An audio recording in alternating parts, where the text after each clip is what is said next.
नमस्कार पेंशन धारकों, स्वागत है आप सभी का इस चैनल पे। दोस्तों, देश भर के लाखों सरकारी कर्मचारी एवं पेंशन धारकों की पेंशन बढ़ोतरी को लेकर बड़ी खबर निकलकर सामने आ चुकी है। तो पेंशन धारकों के लिए क्या बड़ी खबरें निकलकर आई हैं, इसके बारे में जानने वाले विस्तार से इस वीडियो के अंदर संपूर्ण जानकारी।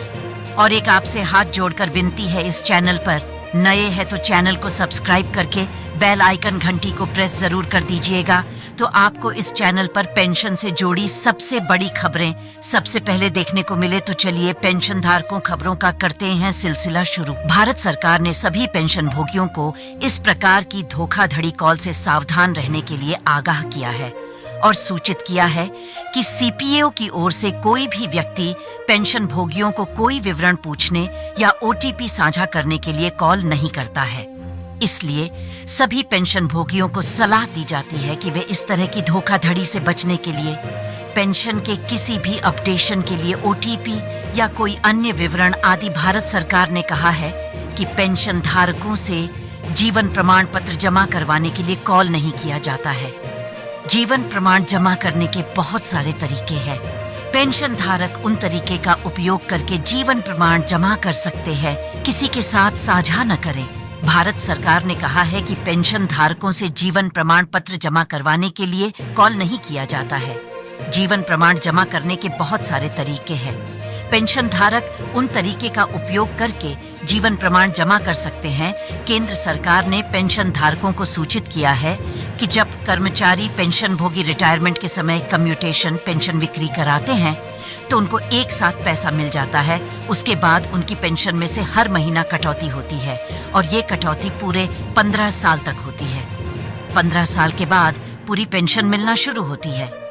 कम्यूटेशन कराने की तारीख से 15 साल बीत जाने के बाद बैंक इसकी ऑटोमेटिक बहाली करेंगे।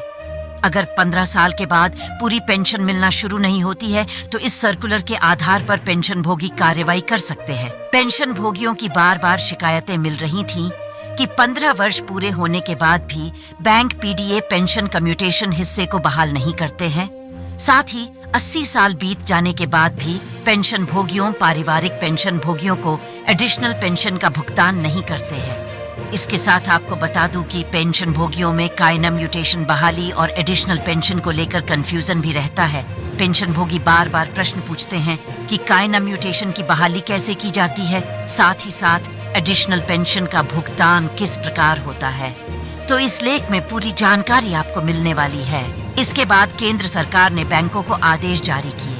केंद्र सरकार ने कहा कि हर साल अप्रैल महीने में आयकर अधिनियम के तहत निर्धारित प्रपत्र में पेंशन धारकों को फॉर्म नो 16 प्रोवाइड करना है। पेंशन देने वाली अथॉरिटी बैंक का दायित्व है कि वे पेंशन धारकों को फॉर्म नो 16 उपलब्ध कराए और उसकी रिपोर्ट सीपीएओ को भेजे। इसके साथ ही केंद्र सरकार ने कहा कि अगर पेंशन भोगी इन्वेस्टमेंट का साक्ष्य प्रस्तुत कर देते हैं तो आयकर अधिनियम के तहत उनको टैक्स में छूट दिया जाए। इसके साथ पेंशन भुगतान करने वाली बैंक पेंशन भोगियों की पेंशन के माध्यम से आय का प्रमाण पत्र भी जारी करेंगे। 80 साल पूरी होने के बाद आपकी पेंशन में 20% की बढ़ोतरी की जाती है। महीने की किसी भी तारीख को पेंशन भोगी का जन्म दिनांक हो, बढ़ी हुई 20% पेंशन का फायदा उस महीने की पहली तारीख से ही किया जाएगा। उसी प्रकार 85 साल होने पर 30%, 90 साल होने पर 40%, 85 साल होने पर 50% की बढ़ोतरी की जाती है। इसका फायदा पेंशन धारकों के साथ साथ फैमिली पेंशन धारकों को भी मिलता है। अगर पेंशन भोगी को इसका फायदा नहीं मिलता है तो इस सर्कुलर के आधार पर कार्रवाई कर सकते हैं। भारत पेंशन भोगी समाज ने कहा कि भारत का संविधान सभी नागरिकों को मौलिक अधिकारों की गारंटी देता है।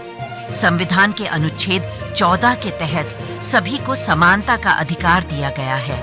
यह जीवन के हर क्षेत्र में फैला हुआ है, जिसमें पेंशन योजनाओं जैसी सरकारी नीतियां भी शामिल हैं। ऐसे में सभी की पेंशन एक समान होनी चाहिए। पेंशन को लेकर भेदभाव खत्म होना चाहिए। 2006 आपको बता दूं कि कार्मिक और पेंशन विभाग DOPPNPW ने छठे केंद्रीय वेतन आयोग CPC के तहत 2 अलग अलग फॉर्मूले लागू किए हैं।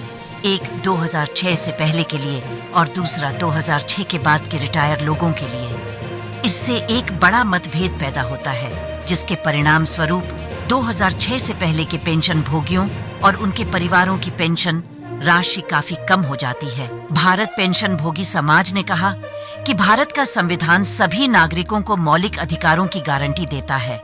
संविधान के अनुच्छेद 14 के तहत सभी को समानता का अधिकार दिया गया है।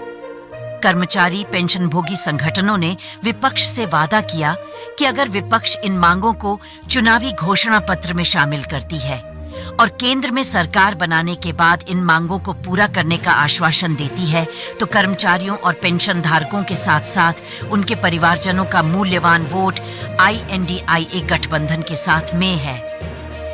तो कौन कौन सी मांगे हैं जो कि विपक्ष के चुनावी घोषणा पत्र में शामिल करने की मांग की गई है?